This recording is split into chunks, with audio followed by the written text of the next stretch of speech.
One mic, one voice. You can change the world, it's your choice. One mic, one voice. You can change the world, it's your choice. One mic, one voice. You can change the world, it's your choice. One mic, one voice. Welcome to the One Mic, One Voice show, building the collective conscious. Show that's created to give space where your voice, ideas, and informed opinions can be heard, appreciated, and debated. I am Michael Eric Owens. Good morning, Miss Doreen. Glad that you could chime in on this Sunday morning. I'm in the One Mic studio. As always, trying to do my thing, trying to have this conversation, man. It is, wow, we got a lot going on. I know we keep saying we have a lot going on, but it's not a misstatement. It's not a misstatement. We've had a transfer of power. It wasn't peaceful, but we got there, right? We definitely got there. Today's podcast is titled Unity or Results. You know, I'm fascinated by, not so much by President Biden. It feels good to say President Biden versus President Trump. I tried not to say his name that much, and I think I had a tip jar that got a lot of money, and I probably can buy some things now. But President Biden has called for unity. Now, the shocking thing about all of this is Republicans are calling for unity.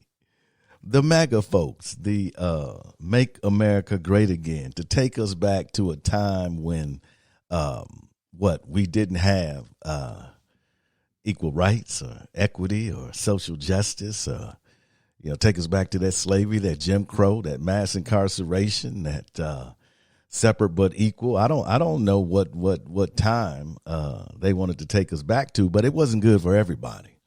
And so those people, good morning, Linda, those people who ascertain now that we should come together as a country because you're lost, because you're not in power. Because now unity benefits you, because in unity, you get your voice heard. You're not cut out the conversation. You're not ostracized. You're part of the assembly of citizenry. And so now you call for unity. Now your outrage is saying that this impeachment will further divide the country. But you didn't care 2 weeks ago. You didn't care. When folks were storming the Capitol, all you cared about was your life. You didn't care what brought them there. I mean, this right here, it's laughable for those on the other side, for the opposition, because they are the opposition. I'm not saying that they're all bad people, but I'm saying they're in the opposition movement to take America back to some sort of a fantasy in which they believe that America was great. But now you want unity. Now you want us to come together, especially those Republicans that tried to deny minority votes. They just went after the counties where black folks voted at. But now you want unity. Good afternoon, Lisa. Now you want unity. It's nice when folks come up and say hello, man. That feels good. I feel like sometimes I'm talking to myself. I'm preaching to myself, but that's okay. Sometimes we need to encourage ourselves, right? So listen, this idea of unity. Oh man, it's that should even be in our conversation. But hold on, I'm getting too far ahead of ourselves. Unity or results? Should our energy be put toward uniting this country or getting results that change this country? I want you to really think about that. Because folks, we're looking at a limited amount of time. In 2 years, there's another election. The Senate could be gone. The House could be gone. I mean, this is what happened under President Obama. The idea of reaching across the aisle. Now, folks, I don't Again, I'm not against compromise. I'm not against trying to work with someone that disagrees with you. Matter of fact, that is the essence of a democracy. But like I said, you've heard me say many times, in order to compromise or have a conversation, enter in a conversation about compromise, you have to agree on a certain set of facts. And if you don't agree that these facts are in reality, if I'm on earth 1 and you on earth 2, how can we possibly compromise and come together and unite? I mean, the good book says unless two agree, they can't walk together. I mean, that's a good book. So what I'm trying to say, should our energy, given the fact that we have a limited time, right? Should our energy be on trying to convince those who completely disagree? Should our energy be put toward trying to unify with those? Unity is this, the state of fact of being united or combined in one. As a parts of a whole, unification. Do we truly believe, would we argue today that it is possible to unite Trump supporters, the most ardent Trump supporters, with the rest of us? Would we, in good conscience, could we say that's possible? The critical questions that we must ask ourselves. There's several critical questions. Number one, I said, is this possible? Eliza says there is nothing worse than a politician who tries to charm his way into the black community to get a vote. What is your thoughts? Well, they've been doing that for generations. They've been giving us the carrot stick for generations. We've been chasing the carrot. Every now and then we get a bite and it speeds up on us. So that's why, I mean, you're hitting at the heart of this podcast, because it's not about words. It's about results. Folks, you have to be convinced that we don't want the rhetoric. We've heard it all before. There's nothing new you can say to black and brown communities that we have not heard before. As a matter of fact, I would even say there's nothing that we can say to our leadership that they have not heard before. So, no, it is all about results. President Biden would not be in office without the black vote. The Democrats would not have the Senate without the black vote. They are obligated, in my opinion, to prioritize black and brown people. Why? Because we put you there. You wouldn't have got there. Statistically, it was impossible for Biden to win. It was impossible for us to get the first female vice president without black people. So it's all about actions. Critical question number one, is this unification possible? When we live in, let me just lay out for you the challenge of unification. See, I want to put things to rest, because when we continue to play in this sandbox, that's what it is. It's playtime. When we continue to play in this sandbox, thank you, Doreen. Yes, that's true. When we continue to play in this sandbox, you know what? Folks are still in their silos. You still have liberal media and conservative media. This corporate media, when it comes to MSNBC or CNN or Fox News or Newsmax, it's in silos. And then the ideologies on top of that. We don't even see the world the same. We see the world differently. We understand the world differently. We believe in solving the world's problems, especially our national problems and local problems, differently. I'm talking about the opposition in us. Okay, is it possible? Look at social media. Look at the rancor that's on social media. Look at how people have just demonize one side or the other. Is this unification even possible? What about the ongoing racism?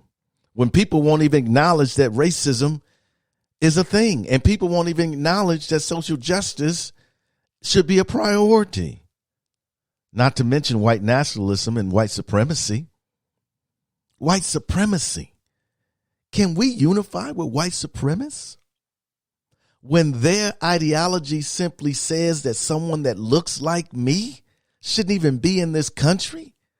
When they don't even acknowledge my humanity or the humanity of Jews or the humanity or of the LGBTQ community? Can we unify with that? Maybe President Biden means something different.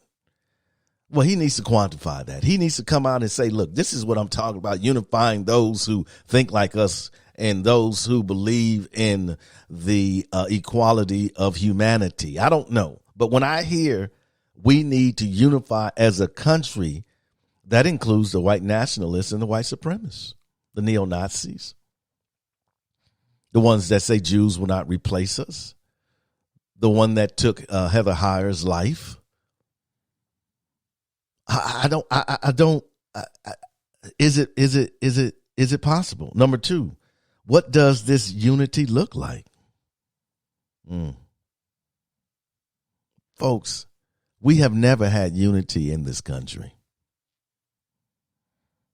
That's the first premise we need to grasp. We have never, ever had unity in this country. Was it unified during slavery? Y'all hear me all the time riddle these things off because it's in chronological order. Was it unified during convict leasing? What about separate but equal? Jim Crow, was we unified then? What about during the civil rights movement? Were we unified then? What about in the modern era of mass incarceration? Are we unified? What about when they took the land from the native peoples? Were we unified? What about when they tried to do Indian and enculturation, when they took Indian kids and put them in these schools and ripped them of their language and their culture? Were we unified? What about when they put the Japanese in internment camps? Were we unified?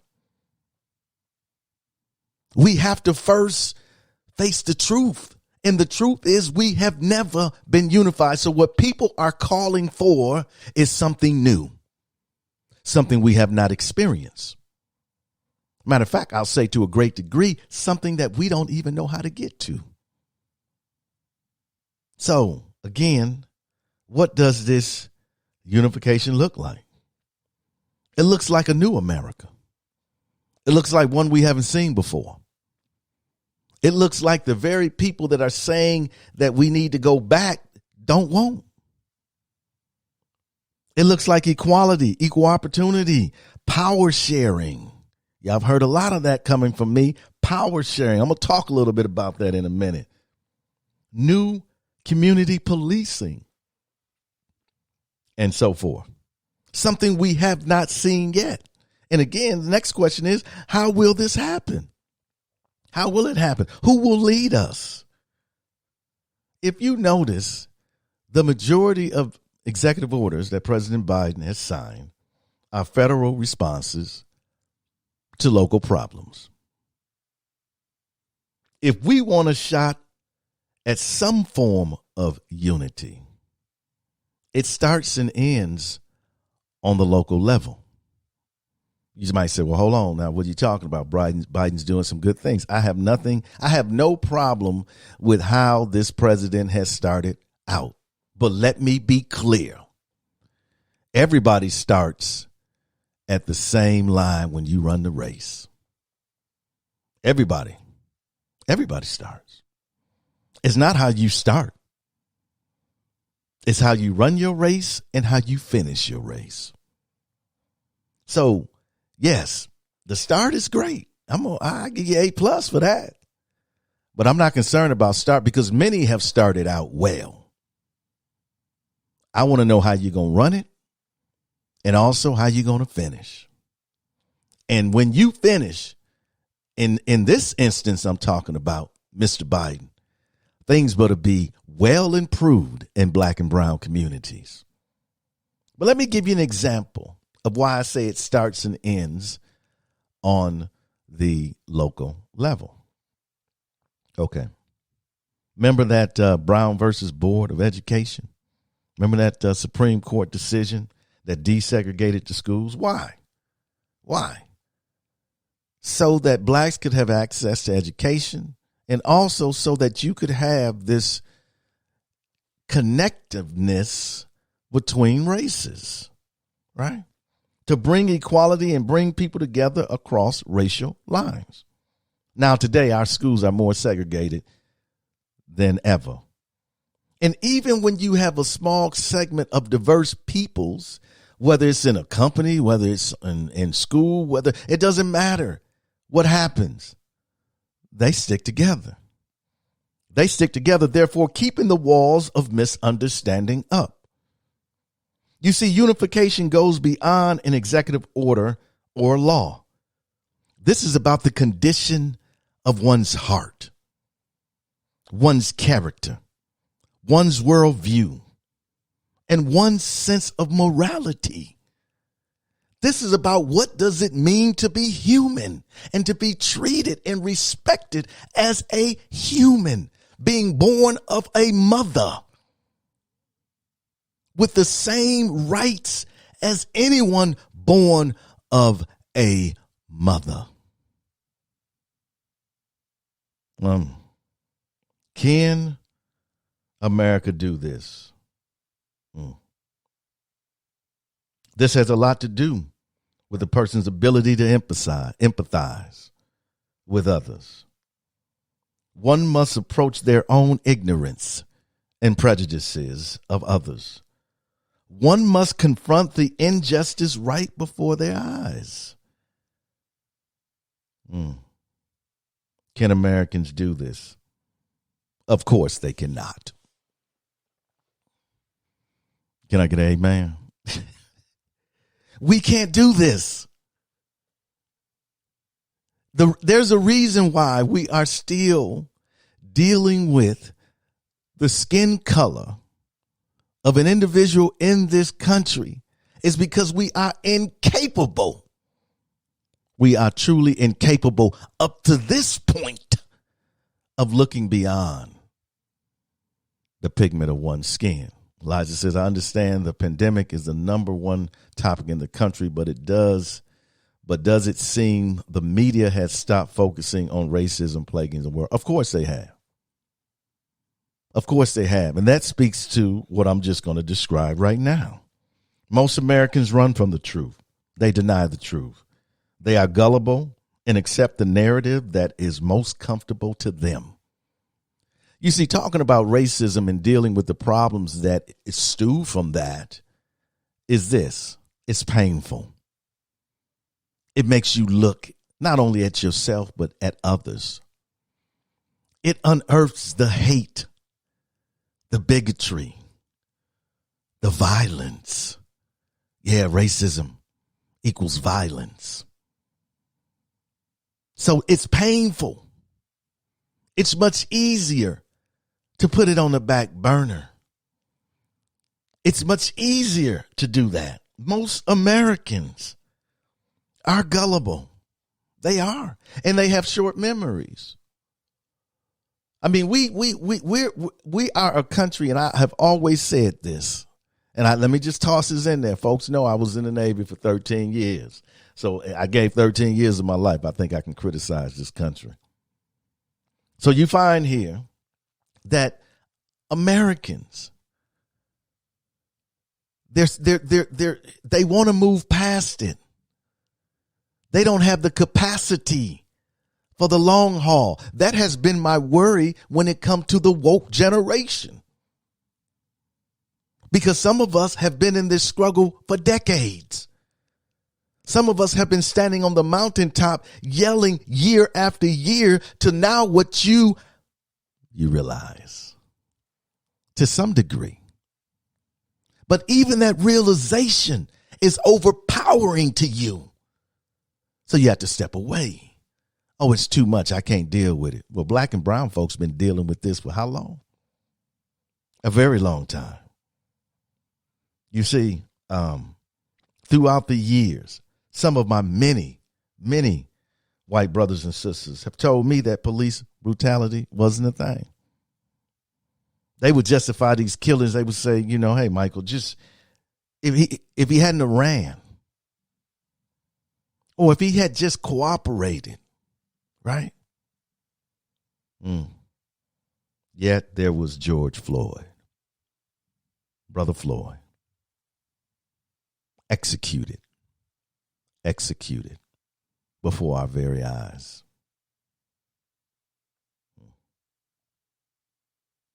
Only to finally see, white America, what we have been telling you for generations. You see, it is painful. It is painful. And while unification sounds good, and it's tempting. Oh, man, it's tempting. It's tempting to envision a world where these Trump supporters walk hand in hand with us. The line is drawn. There is no choice. You can be naive and place your energy into this idea of trying to unify yourself with white nationalists and white supremacists, and the privileged kind that refuse to see the truth of our reality. You can be naive and do that. But let me tell you something. Nothing will change. It is completely hyperbole and foolish. The quest for unity is a way of not addressing our deep-seated division. Yep, Doreen, that's correct. The whole world watched him die. Outrage all over the world. Outrage. Was black folks outraged? No, not really. Maybe outrage is how brazen this guy was, but truly not outrage, because we've seen our brothers and sisters die, choked out, shot in the back, like Walter Scott in South Carolina. Lando Castile shot in the car with his girlfriend and baby. We've seen it. We've seen the horrors. We are well aware of history and how history has been a violent one for black and brown people. Folks, unity or results? Which one we gonna do? Which one? Because we don't have the energy. We do not have the energy to do both. Folks, we're going to take a break. We're going to get deeper, I should say. I think we got deep a little bit, but we're going to go a little bit deeper into this. We got to. If we don't do it, who will? We need to approach this in a way that this is our last opportunity. Hang in there. I'll be right back.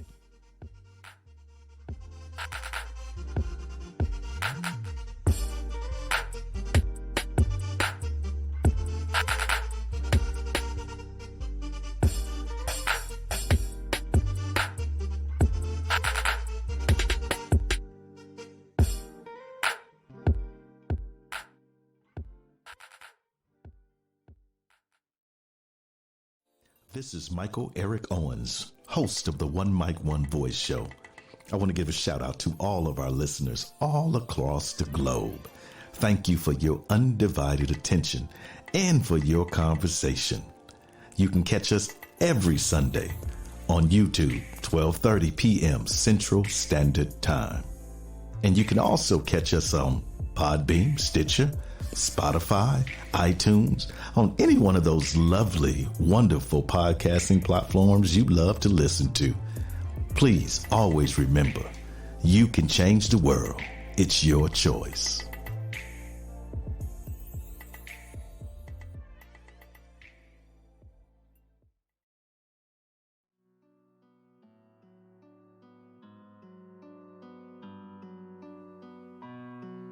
Welcome back.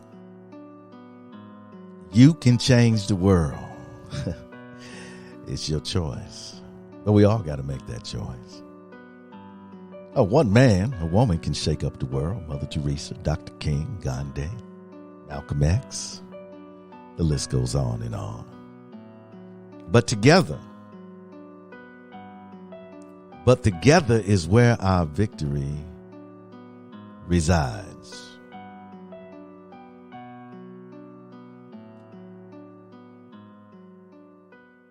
Kicking the can down the road. That's simply what this talk of unification is. It just wastes our energy. No, we cannot unify this country. I argue that our energies must be used toward getting results, the results that we need in order to change this country into a country for all its inhabitants. If you learn nothing from the last 4 years, I hope you have learned this, that this is not a country for everyone. When you have people trying to overthrow an election, trying to prevent the voices of the collective, that should tell you that their view is that this country is not for everyone. When you look at immigration and what has happened over the last 4 years, while kids are still in cages right now, you should be convinced that it's not a country for everyone. It's all about results, folks. And these results are not only on the national level. We can't get comfortable with what President Biden is doing. He is limited in his ability to bring change. He is part of a co-equal branch of government, meaning that Congress, meaning the House and the Senate, have just as much power. And in some cases, the Senate has more power. And then the Supreme Court has ultimate power. So we can't look to Biden and wait for Biden to bring change. We need to hold him accountable to the things in which he said he would do. But if we sit back and allow for Biden to be our personal savior, we will be in a worse position 2-4 years from now. Remember, I said change starts and ends on the local level. I see all these cabinet selections that President Biden has made, this diverse group of people, the inclusion of people, the first this and the first that. Is that happening on your local level? Are more black and brown people, LGBTQ people, getting into leadership? I would say no. Are local leaders even thinking about that? I would say no. So we could change on the federal level or try to implement, let me say that, change. Because he's up against all types of resistance, right? What is that QAnon conspiracy lady already trying to introduce impeachment paperwork on Joe Biden? He's been in office how long? It was his second day. That's just sent a message of no cooperation. But on the local level, what do we have? I would say that the most important results will be achieved on the local level. Progress will be measured on the local level By what? By how lives change for the better or the worse. We have to understand that, yes, why we have changed the administration, why the Senate has flipped with Kamala's vote, her deciding vote. Vice President Harris, give her respect. What has changed for us? What has changed for us? Do you not think that some black or brown person had been killed by the police officers? It's just not been reported. It has not ceased. What has changed for us? That's how we measure it. Not by an executive order. Not by a diversified cabinet. No. By why not the least among us lives improve or not. I'm going to give you 5 things. 5 things. Just hang in with me a little while longer. I'm not going to go too long today. 5 things. We will get results when the language, this is the number 1, when the language of change translates into concrete actions. And let me context this by saying this following statements. We don't want to hear about diversity and inclusion. We don't want to hear the words police reform. We don't want to hear about the one black or brown person that you hired or promoted. We don't want to be, the ones that are always on the listening end. We want to be the ones with the power. Remember, I said I was going to come back to sharing power now. Listen, our white brothers and sisters, it's time for you to share power. You've had it. It's been your reign. You've been in charge. You've made the decisions that affect our lives. It's not that we're not qualified to be in charge. It's not that we're not educated. We have the education. We have the degrees. It's not that we have not been successful. We have a track record of being successful. The problem is you will not release or share power. The problem is not with us. It's like Ellison said, I'm invisible simply because you choose not to see me. The problem is not with me. I'm visible. But the problem is with you.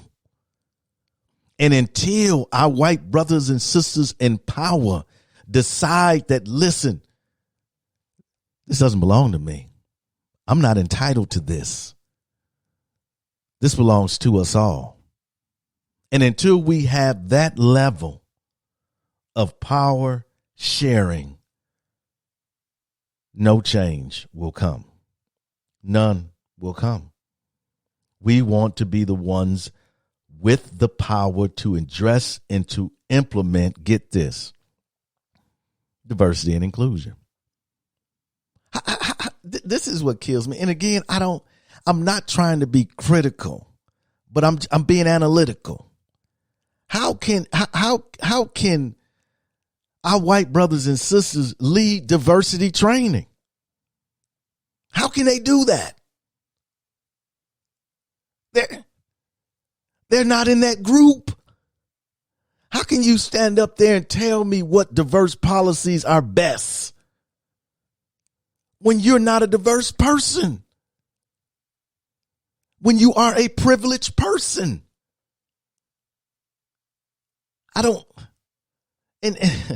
then these groups that want to work in the black community and their whole existence is based upon black suffering and black oppression. They create their whole vision to help black people. But when you look at their board of directors, there's no black people on it. When you look at their staff, you might find one black person way down the chain of command. But you make your living off of our oppression. You see how painful it is? You see how difficult it is to begin to have these conversations. Yeah, it's painful. But we will not heal. We will not move forward unless we deal with the pain. That was number one. We want to implement the way community policing should happen. Why? Because our communities are the ones that are over-policed. So we shouldn't have no say-so in that. We should not be making decisions about that. But no, you want to put together a task force that you're in charge of. Shame on you. Step away. You've had 401 years. And what has become of it? Look at our country. We almost had an insurrection. Clearly, you can see the logic in moving aside and letting us make those decisions. Elijah said, how do we get more whites to empower minorities? They simply have to move away. Get out of the way. And I'll give you a prime example. There are some folks out here that get it. Our white brothers and sisters. I know many of them personally that get it,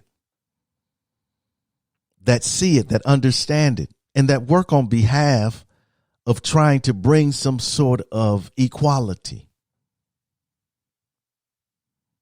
But this is what I say to them. You shouldn't lead those initiatives, right? If you have resources, give your resources to an organization. Strengthen an organization that's already working in this area. Get behind those organizations. Support those organizations with your money, with your time, but not with your leadership. The problem is that too many of our white brothers and sisters want to lead. They want to control the process. They want to determine what the initiative is. No, that's the old way. That's got us here. That's got the insurrection at the U.S. Capitol. That's what that's got. So my answer to that is get out of the way. Stay involved. Support. But don't lead. Empower. Encourage. Stand beside, but not in front. Too many of you are in front when you should either be aside or in back. If we want a new America. Number 2, we will get results when Black history is taught as American history. Now, some of you know next month, Black History Month. Oh, man, it's all things black, right? That 1 month, that shortest month of the year. And folks oppose that. You do know that. Folks oppose Black History Month. So, okay, again, talking about unification. So, Black History Month. All right. Why do we need a Black History Month? We need it because our history has been denied. Our history has been shelved. It's been written by those who are not black. Oh, we got historians. I mean, I encourage everybody to read W.E.B. Du Bois' Reconstruction. His revisionist history. He told it from a black perspective. There we have historians. We have Dr. West. We have Dr. Gates. You know, we have Dr. Dyson. You know, we have historians. But why a month? The month is because you won't include it. So we had to force ourselves in a position where we could get some of you to listen. That's why we have Black History Month. If it was being taught like it should be as American history, how can you teach American history and not teach about the atrocities of slavery and how not just the atrocities, but how slavery built this country? Not only its buildings, but its wealth. How can you not do that? I don't know. How can you talk about race in America without talking about the 1921 race massacre in Tulsa? How can you do that? It needs to be taught at the earliest ages, woven into its true spot in American history, the atrocities and everything else that comes along with it. It should be a requirement on the academic level. You should not be able to graduate from any university without taking 2 classes, one on Native American history and one on Black history. Yeah. You should not even be allowed to put that degree in your hand until you have learned true American history. Why? Because then, if we want to change, our young white babies need to know the truth. They've been lied to. White kids have been lied to. That's why when they become adults, they don't know. That's why they have to become woke. Why do you have to become woke if you already are woke? Because you were denied the truth. And you should be angry about that. You should be outraged about that. You should be talking to your local school boards, your local school districts, your teachers. You should be outraged that your child is being lied to and robbed. And what happens? They grow up not even understanding their privilege. And some of them just deny it exists. But then there's that person with a sense of morality.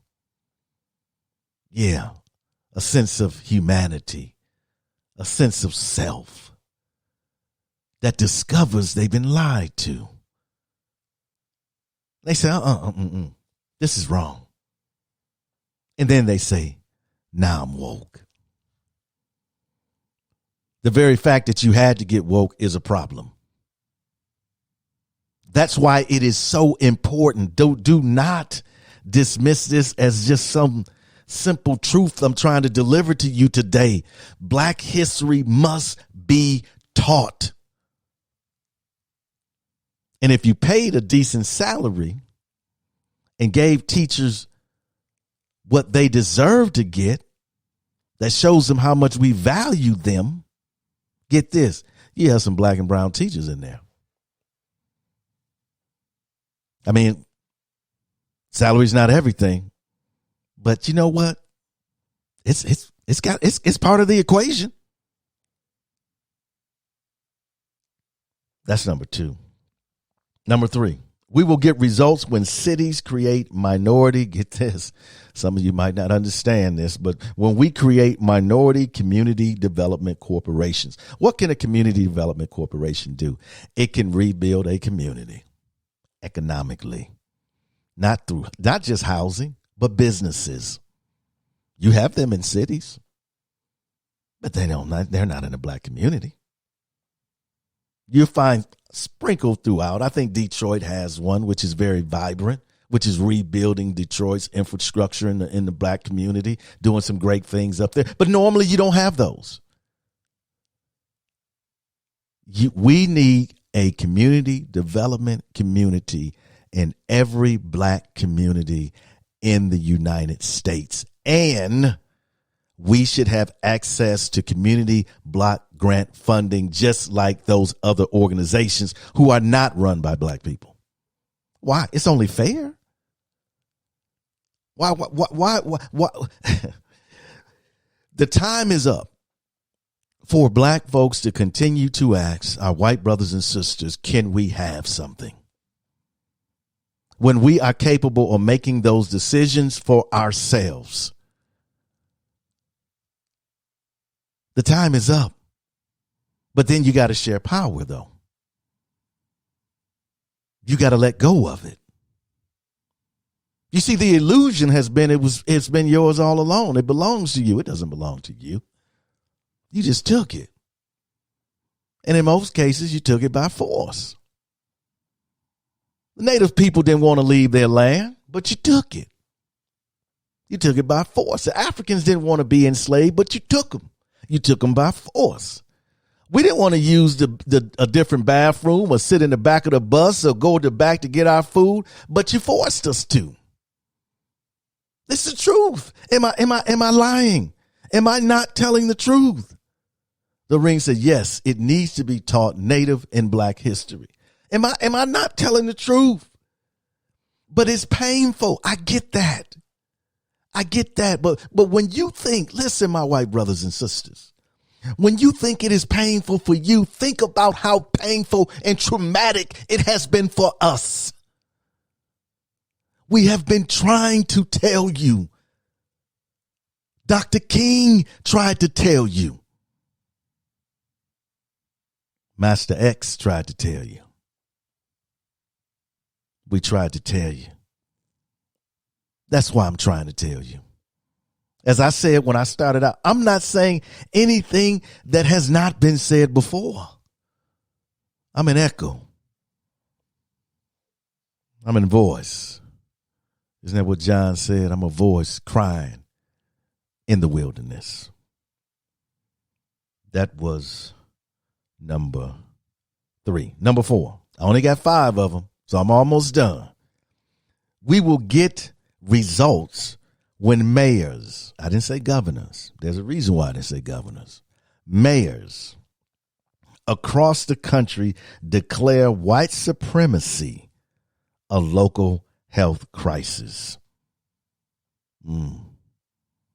Linda says, yes, you're telling the truth. I appreciate it. At least somebody listening. When mayors across this country declare white supremacy a health crisis, just like slavery. Just like racism. A health crisis. When mayors across this country bring white, black, brown, Asians, etc., business leaders, social justice leaders, nonprofit leaders together to learn about white supremacy in our society, because many think that white supremacy is simply what we saw in Charlottesville. No, it's not. White supremacy is any time you elevate a white person over someone else simply because they're white. That's white supremacy. White supremacy is at work is when I'm hiring people and I see names and they seem to be black names and I just throw them to the side. That's white supremacy. We need to understand what white supremacy is. White supremacy is the cop that pulls over a black man and kills him and pulls over a white man, and the white man's got a gun and he takes him to jail. That's white supremacy. White supremacy is anytime you have a benefit or favor above someone else simply because of the color of your skin. So bring them together to learn about white supremacy, but then to design strategies to defeat white supremacy in their city. How many mayors are going to stand up and say, we're going to defeat white supremacy here? I'm the mayor of this great city. Yes, we have issues, but I guarantee you one thing. When I'm done with it, white supremacy will not be one of them. Then you will see results. But as long as we put together a little committee here and we attend a little event here, we take some photos here, or we reach out to a few black leaders and build relationships, nothing will change. Kicking the can down the road. And we'll look up 2 years, 4 years from now, and it will be worse. It's not going to listen, let me say this. If we do nothing, it will get worse. It will not stay the same. It will not get better. It will get worse. Mark my words on that. Number 5, we will get results when we, all of good conscience and those who value the humanity of others, oppose the forces that seek to prevent the rise of the new America.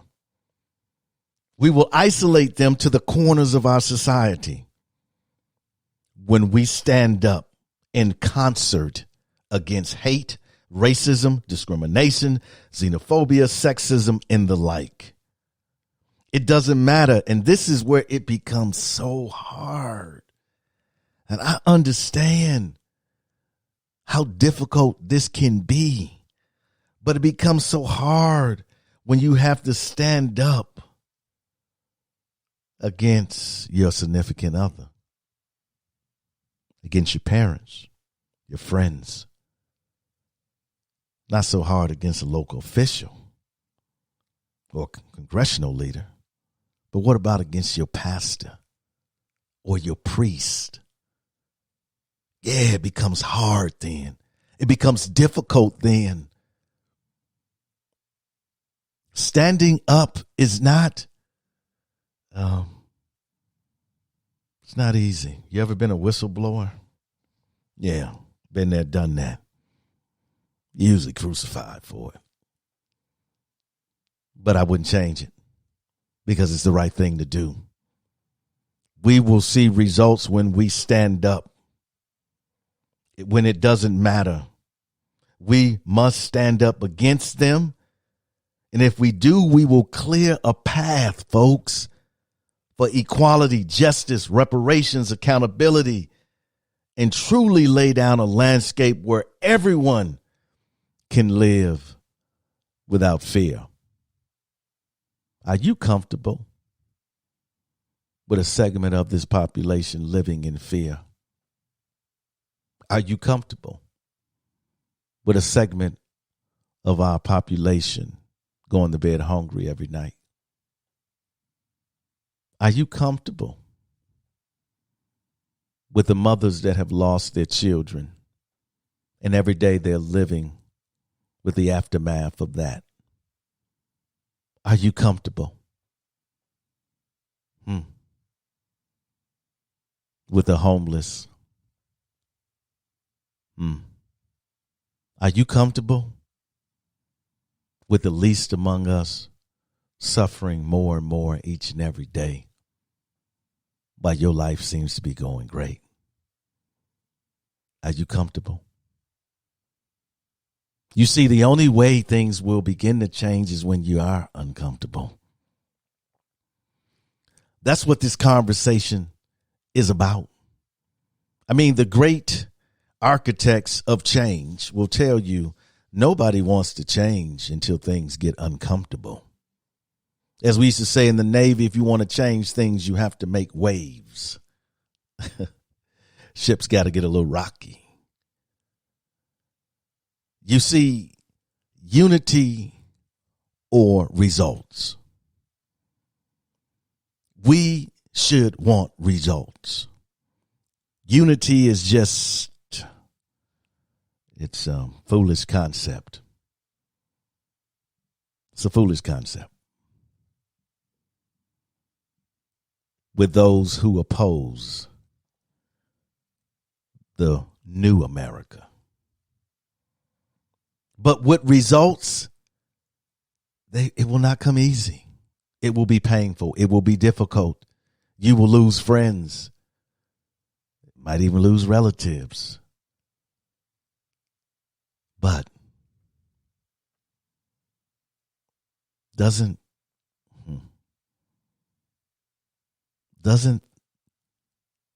those hurting, aren't they worthy of that? Aren't they worthy of someone speaking for them because they don't have a voice? Aren't they worthy of the promises of the Constitution in which they pledge as a citizen to uphold? Aren't they worthy of not living in fear every time they're pulled over by a police officer? Aren't they worthy of that?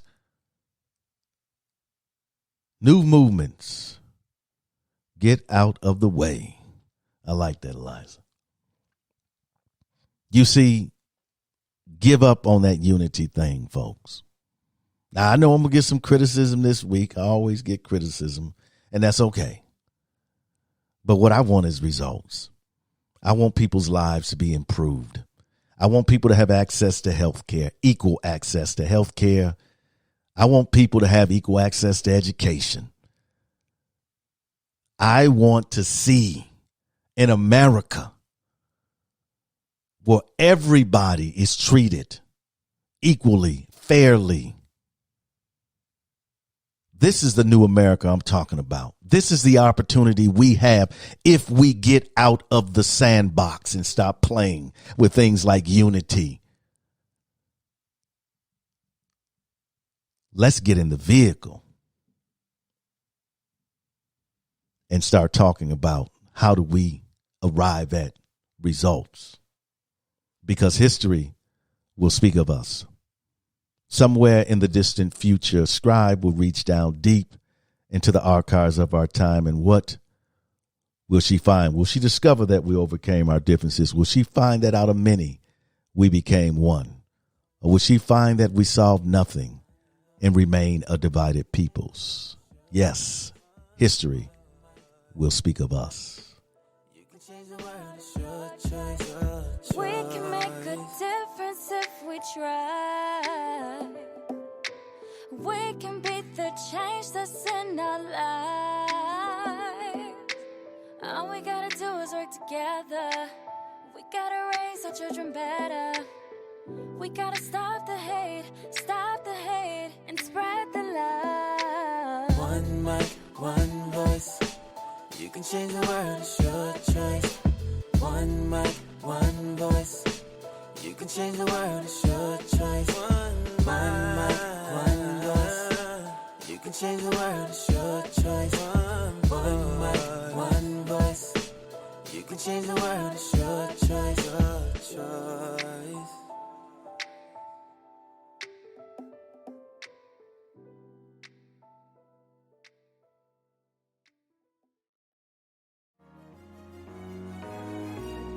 Thank you for downloading the One Mic, One Voice show. Take a moment and subscribe and share. You can find us on Spotify, iTunes, Podbean, Stitcher, or any other podcasting platform. Thank you for your continued support and for your voice. You can change the world. It's your choice. The views, thoughts, and opinions expressed on the One Mic, One Voice show are not the views, thoughts, and opinions of our sponsors.